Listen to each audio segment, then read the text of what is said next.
তুমি যে কাজ করছো আমায় সেই কাজে কি লাগাবে না?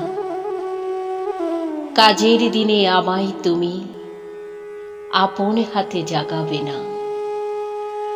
ভালো মন্দ ওঠা পড়াই বিশ্বশালার ভাঙা গড়াই তোমার পাশে দাঁড়িয়ে যেন তোমার সাথে হয় গো চেনা।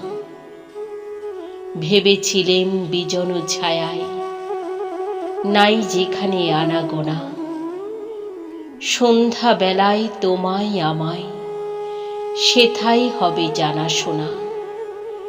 অন্ধকারে একা একা সেই দেখা যে স্বপ্ন দেখা, ডাকো তোমার হাটের মাঝে চলছে যেথায় বেচা কেনা।